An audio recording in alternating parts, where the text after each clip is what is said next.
हाँ जी, first word की क्या है? डिफरेंस। किस दे विच difference? Between two numbers. Two numbers दे विच डिफरेंस कितना है? 26। लेट कर लो, फर्स्ट नंबर है क्या? x। फर्स्ट नंबर कौन है? x। ते सेकंड नंबर लेट कर लो y। सेकंड नंबर लेट कर लो y। जिमें जिमें कहेंगे उमें उमें करना अपने। Difference, difference between two numbers. दो नंबरां दे विच डिफरेंस कितना दिता है? 26। फर्स्ट लाइन समझ आ गई? Difference between two numbers. First number let कर लो x, second number y। Difference between two numbers is 26। Difference between two number is मतलब इक्वल 26। एनी का लोग क्या? and one number is and one number is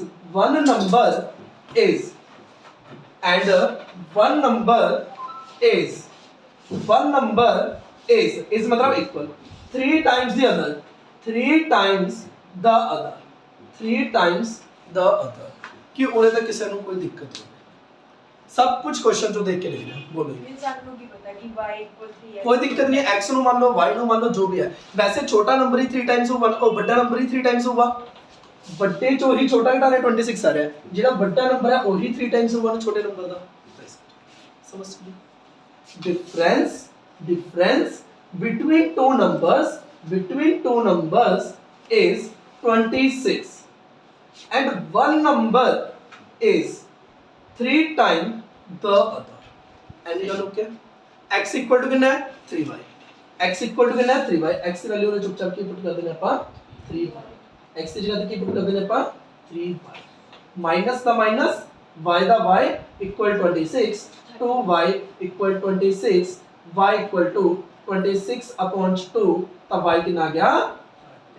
30। J y 30 है तो x कितना आ गया? 3 into 30। तो x कितना आ गया? 39। ਤਾਂ ਬਸ ਫਿਰ ਦੋ ਨੰਬਰ ਕੱਢਦੇ ਸੀ। ਜਿਹੜਾ ਫਸਟ ਨੰਬਰ ਹੈ ਉਹ ਆਪਣਾ ਕਿੰਨਾ ਆ ਚੁੱਕਿਆ? ਫਸਟ ਨੰਬਰ x ਹੈ, ਫਸਟ ਨੰਬਰ ਆ ਗਿਆ 39। ਜਿਹੜਾ ਅਨਦਰ ਨੰਬਰ ਹੈ ਸੈਕਿੰਡ ਨੰਬਰ ਹੈ ਉਹ ਕਿੰਨਾ ਆ ਗਿਆ ਆਪਣਾ? समझ आया नहीं आया?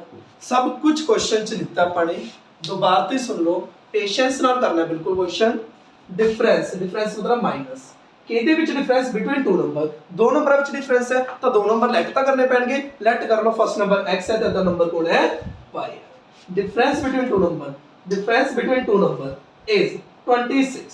ओके, उस बार and one number is 3 time other number.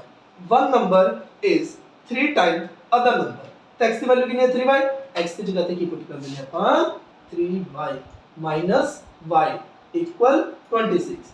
3y minus y 2y equal 26। 2 divide तो y कितना आ गया? 30। y की वैल्यू 13 पुट करिए, x कितना आ गया? 39। तो फर्स्ट नंबर कौन आ गया? 39। सेकंड नंबर कितना आ गया?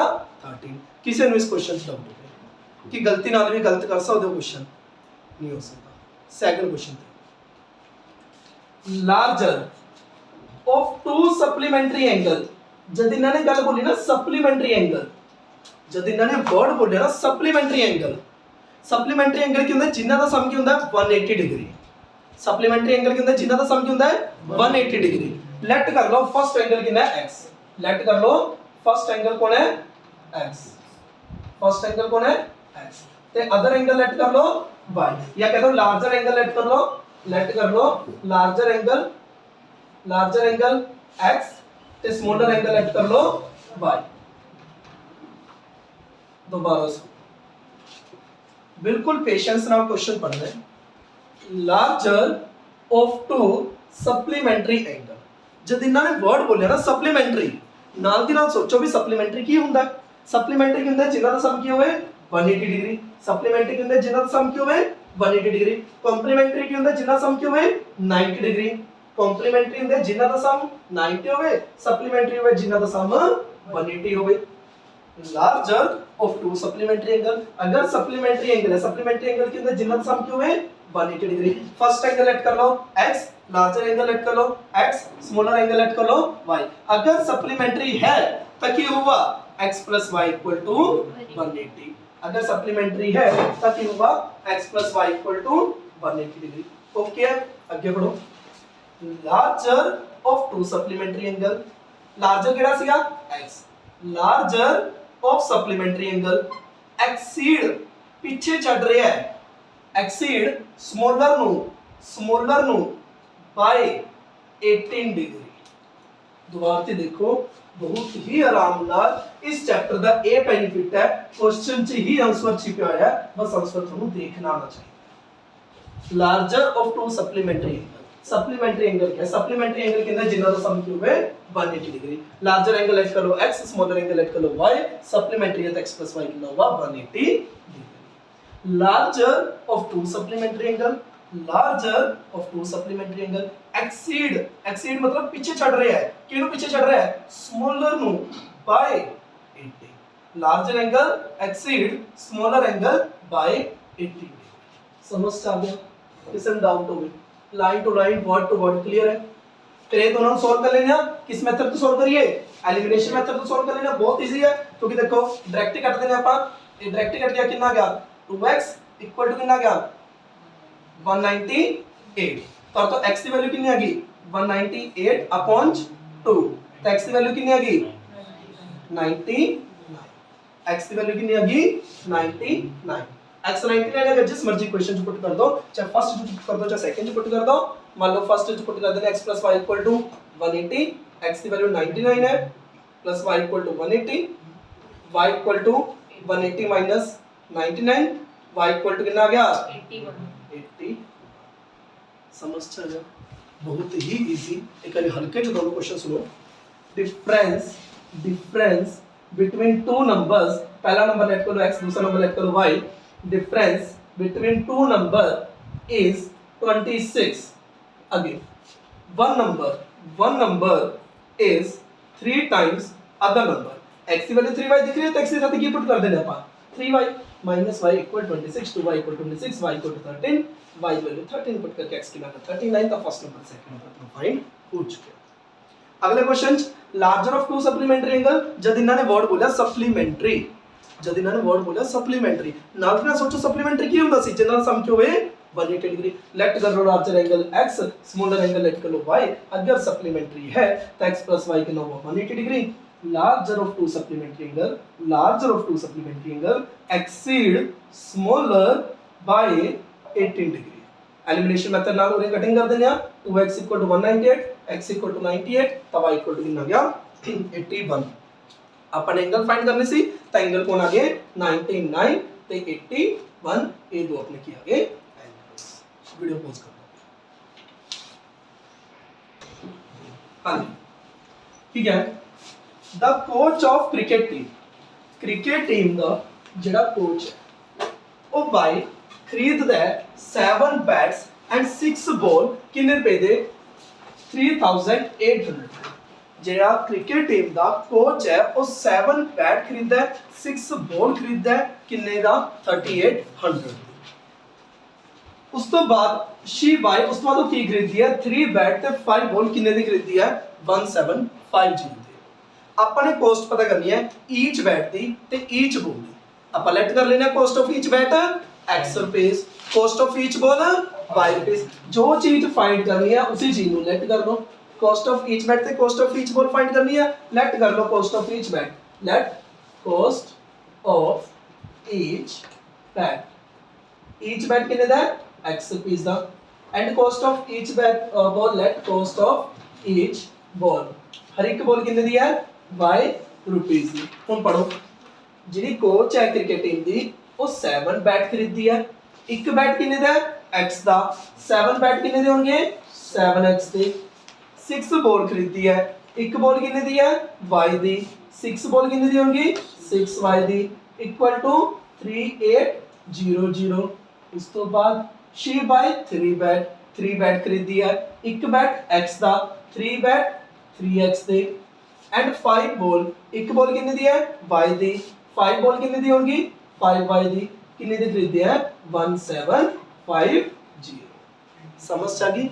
ਜਿਹੜੀ ਕੋਚ ਹੈ ਕ੍ਰਿਕਟ ਟੀਮ ਜੋ 7 ਬੈਟ ਖਰੀਦਦੀ ਹੈ 6 ਬਾਲ ਖਰੀਦਦੀ ਹੈ ਕਿੰਨੇ ਦੀ 3800 ਦੀ ਲੈਟ ਕਰ ਲਓ ਕੋਸਟ ਆਫ ਈਚ ਬੈਟ ਕਿੰਨਾ ਹੈ x ਰੁਪੀਸ ਕੋਸਟ ਆਫ ਈਚ ਬਾਲ ਕਿੰਨਾ ਹੈ y ਰੁਪੀਸ ਜੇ 7 ਬੈਟ ਖਰੀਦ ਰਹੀ ਹੈ 7x 6 ਬਾਲ ਖਰੀਦ ਰਹੀ ਹੈ 6y ਇਕੁਅਲ ਟੂ 3800 अगे शी बाय 3 बैट खरीद रही है 3x 5 बॉल खरीद रही है 5y इक्वल टू 1750 इन्हों जिस मर्जी मैथड नाल चाहे एलिमिनेशन मैथड चाहे सब्स्टिट्यूशन मैथड सॉल्व करके x ते y की वैल्यू आ जाएगी तो कॉस्ट ऑफ ईच बैट ते कॉस्ट ऑफ ईच बॉल आ जाएगी एक क्वेश्चन उतारो ते इन्हें सॉल्व करो एंड नेक्स्ट क्वेश्चन समझ आ गया क्वेश्चन को डाउट हो 7 बैट है 7x 6 बॉल है 6y इक्वल 3800 3 बैट है 3x 5 बॉल है 5y इक्वल 1750 ओके जी हाँ जी क्वेश्चन क्या है taxi charge in a city consist of fixed charge together with charge for the distance covered आपने एक गड्डी बुक कराई है उस गड्डी का की है कुछ तो फिक्स्ड चार्ज है ते अगे charge for the distance covered है लाइक एज अगर आप कोई कार बुक करानी है ਤਾਂ ਕੀ ਹੁੰਦਾ ਇੱਕ ਤਾਂ ਡਰਾਈਵਰ ਨੂੰ ਜਿੰਨੇ ਰੁਪਏ ਦੇਣੇ ਹੁੰਦੇ ਤਾਂ ਦੇਣੇ ਹੁੰਦੇ ਨੇ ਕਿ ਦਿਹਾੜੀ ਅਗਲੇ ਦੀ ਹੁੰਦੀ ਹੈ ਫਿਕਸਡ ਚਾਰਜ ਹੁੰਦਾ ਹੀ ਹੁੰਦਾ ਹੈ ਅੱਗੇ ਜਿੰਨੇ ਕਿਲੋਮੀਟਰ ਆਪਾਂ ਜਾ ਰਹੇ ਆ ਉਹਨੇ ਰੁਪਏ ਆਪਣੇ ਲੱਗਦੇ ਨੇ ਲਾਈਕ ਅਸ ਆਪਾਂ ਕਿੰਨਾ 10 ਰੁਪਏ ਪਰ ਕਿਲੋਮੀਟਰ ਲੱਗੂਗਾ 12 ਰੁਪਏ ਕਿਲੋਮੀਟਰ ਲੱਗੂਗਾ 15 ਰੁਪਏ ਕਿਲੋਮੀਟਰ ਲੱਗੂਗਾ 20 ਰੁਪਏ ਕਿਲੋਮੀਟਰ ਲੱਗੂਗਾ ਜੋ ਵੀ ਲੱਗੂਗਾ ਫਿਕਸਡ ਚਾਰਜ ਤਾਂ ਆਪਣਾ ਲੱਗਦਾ ਹੀ ਲੱਗਦਾ ਹੈ ਅੱਗੇ ਚਾਰਜ ਪਰ ਕਿਲੋਮੀਟਰ ਅਲੱਗ ਤੋਂ ਲੱਗਦਾ ਹੈ ਆਪਾਂ ਲੈਟ ਕਰ ਲੈਂਦੇ ਆ ਕਿ ਜਿਹੜਾ ਫਿਕਸਡ ਚਾਰਜ ਹੈ ਲੈਟ ਕਰ ਲੈਂਦੇ ਆ ਜਿਹੜਾ ਫਿਕਸਡ ਚਾਰਜ ਹੈ ਉਹ ਕਿੰਨਾ ਹੈ x ਰੁਪਏ फिक्स चार्ज कितना x रुपए मतलब x रुपए ता देने ही देने ने अगर आपने एक टैक्सी बुक कराई है तो x रुपीस ता लगणगे ही लगणगे अगे की है चार्ज पर किलोमीटर मतलब डिस्टेंस पर किलोमीटर लेट कर लेने कि जी चार्ज है डिस्टेंस पर किलोमीटर दे सॉरी चार्ज पर किलोमीटर जेड़ा चार्ज पर किलोमीटर वो कितना है y रुपीस मतलब 1 किलोमीटर दे कितने रुपए लग रहे ने y रुपीस दोबारा सुनो The taxi charge, step wise, the taxi charge in a city consists of fixed charge. एक तो fixed charge लगेंगे fixed charge रेट कर लो कितने हैं x रुपीस इस तो इलावा together with charge for the distance covered जितना distance चाहोगे उन्ने रुपीस लगते जाएंगे अपन चार्ज पर किलोमीटर लगा लिया y रुपीस अगर मैं 10 किलोमीटर गया तो मेरे कितने रुपए लगे 105 x रुपए तो मैंने देने पैणगे जे मैं 10 किलोमीटर गया तो कितने रुपए हो गए 10y क्योंकि 1 किलोमीटर के कितने रुपए है y रुपए 10 किलोमीटर के कितने हो गए 10y अगर मैं 10 किलोमीटर गया तो कितने रुपए लगे 105 x रुपीस तो लगेंगे 1 किलोमीटर के कितने है y रुपीस 10 किलोमीटर के कितने हो गए 10y ते टोटल रुपीस कितने लग रहे ने 105 इधर क्या for a distance of 10 kilometer the charge paid is rupees 105 आगे अगर आप जर्नी कर रहे हैं 15 किलोमीटर की तो चार्ज कितना लग रहा है 155 अगर आप 15 किलोमीटर गया हम 15 किलोमीटर गया तो x रुपए तो लगेंगे क्योंकि टैक्सी बुक करांदे कार बुक करांगे x रुपए तो लगेंगे अगर 15 किलोमीटर गया तो कितने रुपीस हो गए 15y इक्वल टू कितना 155 इक्वल टू कितना 155 समझ आ गया इन्होंने की क्या taxi charge in a city consist of fixed charge कुछ फिक्स्ड चार्ज लगेंगे together with charge for the distance covered अगे charge for the distance covered है अगर आप 10 किलोमीटर गया तो 105 रुपीस लगेंगे फिक्स्ड चार्ज लेट कर ले x रुपए चार्ज पर किलोमीटर लेट कर ले y रुपीस x रुपीस का लगेंगे अगर 10 किलोमीटर गया तो 10y इक्वल 105 अगर 15 किलोमीटर गया तो 15y इक्वल 155 इन्होंने सॉल्व करके x ते y दी वैल्यू फाइंड आ जाएगी एलिमिनेशन मेथड लगा दो कट के कितना गया -5y इक्वल टू -50 तब y इक्वल टू कितना गया 10 मतलब कि चार्ज पर किलोमीटर कितने लगे हैं 10 रुपीस मतलब 1 किलोमीटर के कितने रुपीस लग रहे हैं 10 रुपीस ਤੇ y ਦੀ ਵੈਲਿਊ ਅਗਰ ਆਪਾਂ 10 ਪੁੱਟ ਕਰਦੇ ਹਾਂ ਉਰੇ y ਦੀ ਵੈਲਿਊ ਅਗਰ 10 ਪੁੱਟ ਕਰਦੇ ਹਾਂ x 100 इक्वल टू 105 तो x इक्वल टू कितना आ गया 5 रुपीस मतलब कि फिक्स चार्ज 5 रुपीस मतलब 5 रुपीस तो लगेंगे अगे जितने किलोमीटर जाते जाओगे 10 रुपीस पर किलोमीटर लगते जाएंगे हुन अगे क्वेश्चन की पूछा है what are the fix charge दसो फिक्स चार्ज दसता 5 rupees and the charge per kilometre दसता 10 रुपीस कितने रुपए लगेंगे how much does a person have to pay किसी पर्सन ਨੂੰ ਕਿੰਨੇ ਰੁਪਏ ਪੇ ਕਰਨੇ ਪੈਣਗੇ ਅਗਰ ਉਹ ਕਿੰਨੇ ਕਿਲੋਮੀਟਰ ਗਿਆ 25 किलोमीटर अगर कोई पर्सन 25 किलोमीटर गया है तो किन्ने रुपए दूंगा देखो 5 रुपीज का 2 रुपए दूंगा 5 रुपीज का देने पैंगे 25 किलोमीटर गया तो 25 इंटू कितना हो गया 10 क्योंकि चार्ज पर किलोमीटर कितना है 10 rupees per charge per kilometre है अगर 25 किलोमीटर गया है 5 रुपीज तो देने पैंगे जो फिक्स चार्ज है अगर 25 किलोमीटर के कितने हो गए 25 इंटू 10 तक लगा 5 प्लस 250 तो आंसर कितना आ गया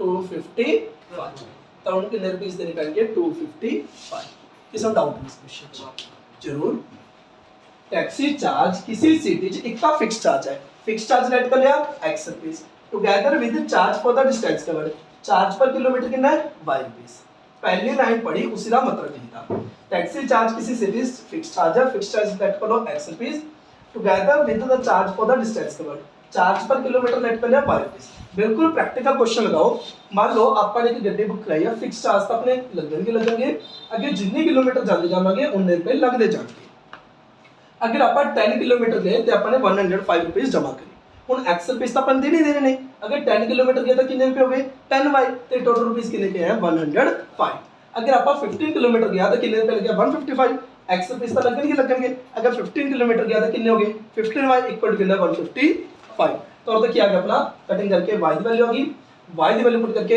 x की वैल्यू आ गई x से y की वैल्यू आ गई मतलब फिक्स चार्ज आ गया तो चार्ज पर किलोमीटर आ गया मतलब फिक्स चार्ज कितने लगेंगे तो चार्ज पर किलोमीटर होगा वो अपना फाइंड हो गया आगे की फाइंड करना है फिक्स चार्ज पता करना सी fix charge 5 rupees charge per kilometre पता करना सी जेड़ा किया गया 10 रुपीस पर्सन नु कितने रुपए पे करने पैणगे अगर वो 25 किलोमीटर गया अगर 25 किलोमीटर गया तो कितने रुपए हो गए 5 रुपीस तो लगेंगे फिक्स चार्ज तो लगूगा प्लस 25 किलोमीटर गया था 25 इंटू 10 मतलब 250 प्लस 250 ओके आज भी सेटिस्फाइड नहीं हुई तो दस दो किसी तरह डाउट ओके वीडियो पॉज करो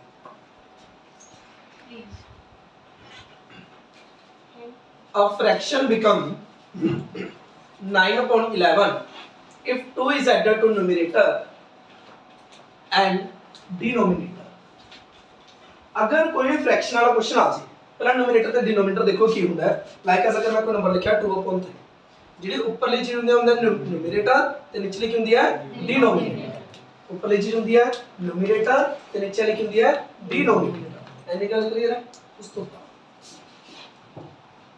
कोई भी फ्रैक्शन वाला क्वेश्चन आ जाए सब तो पहले न्यूमरेटर ते डिनोमिनेटर लेफ्ट कर लेने न्यूमरेटर कितना है x ते डिनोमिनेटर कितना है y एडवांस स्टेप समझ आ गया फ्रैक्शन वाले क्वेश्चंस की करा करो न्यूमरेटर ते डिनोमिनेटर ऐड कर लेना फ्रैक्शन वाले क्वेश्चन च न्यूमरेटर ते डिनोमिनेटर ऐड अगे कोई फ्रैक्शन 9 upon 11 बन जू a fraction become 9 upon 11 कदों बन जू if 2 is added to both numerator and denominator अगर numerator च भी 2 ऐड किया जावे denominator च भी 2 ऐड किया जावे अगर numerator च भी 2 ऐड किया जावे denominator च भी 2 ऐड किया जावे तब fraction की बन जू 9 upon 11 फ्रैक्शन की बन जो 9/11 फ्रैक्शन की होती है न्यूमरेटर अपॉन डिनोमिनेटर कितना बन जो 9/11 दोबारा देखो कोई फ्रैक्शन 9/11 बन जो अ फ्रैक्शन बिकम्स 9/11 कदों बन जो if 2 is added to both the numerator and denominator अगर 2 न्यूमरेटर च भी ऐड किया जावे 2 डिनोमिनेटर च भी ऐड किया जावे पहला न्यूमरेटर ऐड कर लिया x डिनोमिनेटर ऐड कर लिया y अगर न्यूमरेटर च भी 2 ऐड किया जावे डिनोमिनेटर च भी 2 ऐड किया जावे तो जेडी फ्रैक्शन है फ्रैक्शन दा न्यूमरेटर अपॉन डिनोमिनेटर वो की बन चुकी 9/11 उन्हीं में दसा से फ्रैक्शन की होता न्यूमरेटर अपॉन डिनोमिनेटर फ्रैक्शन 9/11 बन जू अगर 2 ऐड करदा न्यूमरेटर च भी डिनोमिनेटर च भी न्यूमरेटर च भी 2 ऐड करदा डिनोमिनेटर च भी 2 ऐड करदा जेडी फ्रैक्शन हो की बन जू 9/11 समझ आ गया पहला सब y क्रॉस कर देने इक्वेशन बन जूगी 11 नो उधर मल्टीप्लाई x + 2 ना 9 नो उधर मल्टीप्लाई y + 2 ना तो कितना गया 11x + 22 किस दे को लगा 9 है 9y + 18 11x + 22 - 9y minus 18 equal 0, 11x minus 9y plus 4 equal to 0। ये आ गई अपनी फर्स्ट इक्वेशन। एनी गल समझ आ गई? सेकेंड लाइन पढ़ो। If 3 is added to both numerator and denominator, अगर 3 ऐड करदा न्यूमरेटर ते डिनोमिनेटर च, न्यूमरेटर च भी 3 ऐड करदा, न्यूमरेटर च भी 3 ऐड करदा, डिनोमिनेटर च भी 3 ऐड करदा। अगर 3 ऐड करदा न्यूमरेटर ते डिनोमिनेटर च, वो की बन जूगा 5/6। अगर दोनों च मैं 3 ऐड करदा तो फ्रैक्शन की बनूगी 5/6। फ्रैक्शन की न्यूमरेटर अपॉन डिनोमिनेटर, तो फ्रैक्शन की बनूगी 5/6। कहंदे अगर मैं दोनों च 2 ऐड करदा तो फ्रैक्शन बनू 9/11। अगर दोनों च मैं 2 ऐड करदा तो फ्रैक्शन बनू 9/11। अगर दोनों च 3 ऐड करदा तो फ्रैक्शन बनू 5/6।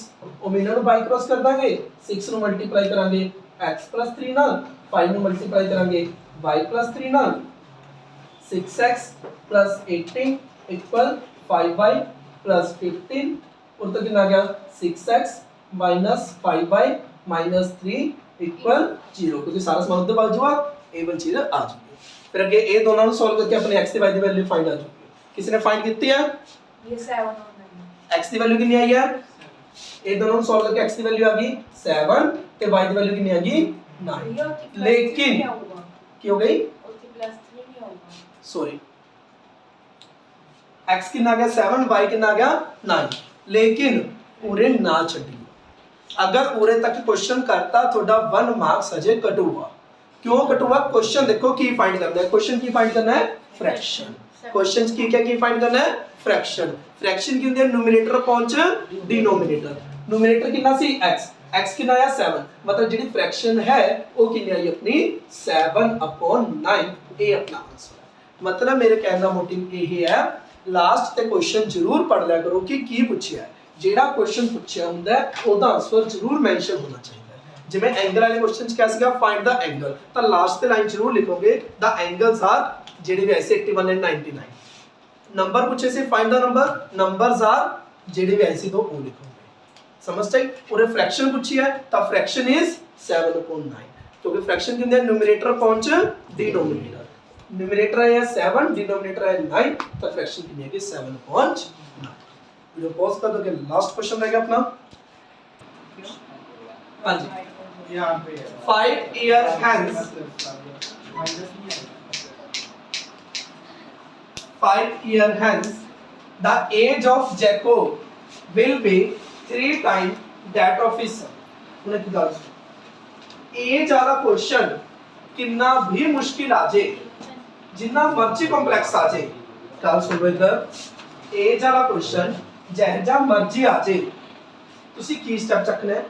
ਸਭ ਤੋਂ ਪਹਿਲਾਂ ਦੇਖੋ क्वेश्चन ਚ ਗੱਲ ਕਿਹਦੇ ਬਾਰੇ ਹੋ ਰਹੀ ਹੈ। ਇੱਕ ਜੈਕੋਬ ਬਾਰੇ ਗੱਲ ਹੋ ਰਹੀ ਹੈ, ਇੱਕ ਉਹਦੇ ਸਨ ਬਾਰੇ ਗੱਲ ਹੋ ਰਹੀ ਹੈ। 5 year hence the age of Jacob, 5 year hence the age of Jacob will be 3 times that of his son। 5 year ago the age of Jacob was 7 times that of his son, what are their present age। Question अगर नहीं समझ आया कोई बड़ी गल नहीं। पहला देखो एज वाला क्वेश्चन है, गल हो रही है एक जैकोब दी, एक गल हो रही है किहदी सन दी। एक गल दिमाग च पा लो, कदे भी एज वाला क्वेश्चन आ जाए पहला क्वेश्चन पढ़ के ये देखो भी गल किहदे बारे हो रही है। एक जैकोब दे बारे गल हो रही है, एक सन दे बारे गल हो रही है। हमेशा उन्हां दी लेट करनी है अपने प्रेजेंट एज। एज वाले क्वेश्चन च हमेशा की लेट करांगे आपां प्रेजेंट एज। क्वेश्चन जिन्ना मर्जी टफ होवे, जिन्ना मर्जी कॉम्प्लिकेटेड होवे, आपां की लेट करांगे प्रेजेंट एज। लेट कर लो, let present age of Jacob, present age of Jacob, Jacob दी प्रेजेंट एज लेट कर लो x year. Present age of son, son दी एज लेट कर लो y ईयर। एनी गल समझ आ गई? हुन देखो स्टेप वाइज बिल्कुल आराम नाल word to word. First line की लिखी हुई है 5 ईयर हेंस, की लिखा है 5 ईयर हेंस, 5 साल बाद। 5 ईयर हेंस, 5 साल बाद, 5 साल बाद अपने अकॉर्डिंग बस इतना पढ़े में नहीं, बस उन्हें लिख लिया 5 ईयर हेंस 5 साल बाद। जैकोब की एज कितनी होगी 5 ईयर हेंस 5 साल बाद, एंड मतलब जैकोब की एज कितनी होगी पहला x सी 5 साल बाद x plus 5 सन ਦੀ ਏਜ ਕਿੰਨੀ ਹੋ ਗਈ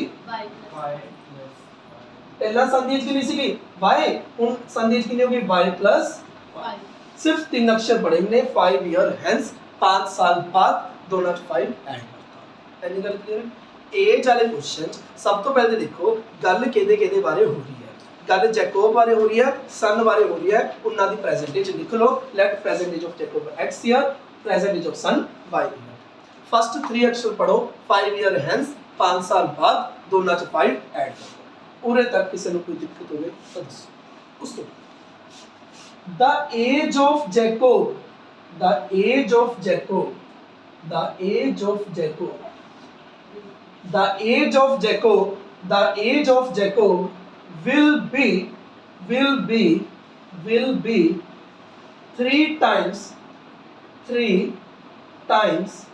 3 times that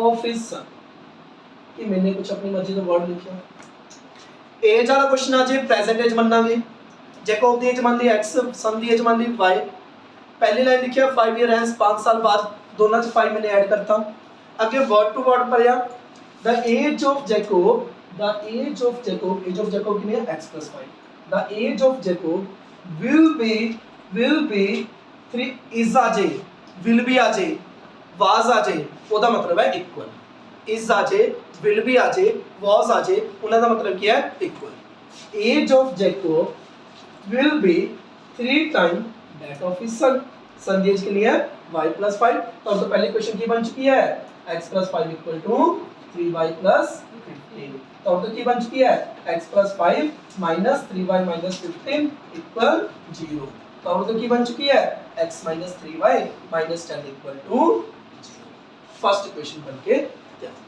ओके नेक्स्ट 3 अक्षर पढ़ो 5 ईयर एगो 5 साल पहले 5 ईयर एगो 5 साल पहले आप भी लिख देंगे 5 ईयर एगो 5 साल पहले 5 साल पहले जैकोब दी एज कितनी होगी आज x है तो 5 साल पहले कितनी होगी x minus 5 ईयर क्योंकि जेड़ा 5 घटाना है 5 बढ़ाना है हमेशा प्रेजेंट एज च करना 5 साल पहला 5 साल बाद 10 साल पहला 10 साल बाद कदे भी कुछ भी ऑपरेशन करना है हमेशा प्रेजेंट एज से ही करना 5 ईयर एगो 5 साल पहले तो 5 साल पहला प्रेजेंट ही घटावांगे ये कंफ्यूजन इतनी 5 साल पहला इस तो घटाना है कि इस तो घटाना है हमेशा आप प्रेजेंट एज तो ही घटावांगे 5 ईयर एगो 5 साल पहले जैकोब दी एज कितनी होगी x minus 5 ते सन दी एज कितनी होगी 5 साल पहला सन दी एज कितनी होगी 5 साल पहला 5 minus 5 कुछ भी नहीं कर रहा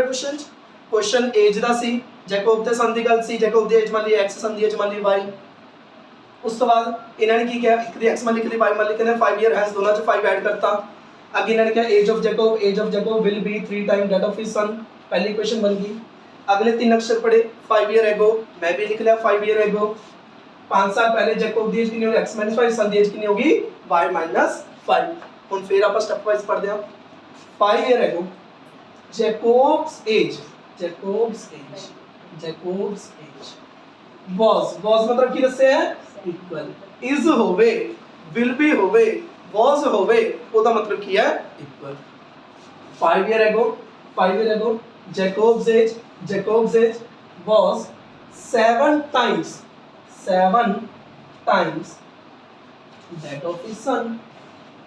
that of his son और तो इक्वेशन बन चुकी है x minus 5 equal 7y minus 35 तो की इक्वेशन बन गई x minus 5 minus 7y plus 35 equal 0 और तो की इक्वेशन बन गई x minus 7y plus 30 equal 0 एक इक्वेशन आ सी दोनों सॉल्व करके क्या आ जाएगी x ते y की वैल्यू कितनी आ रही है 10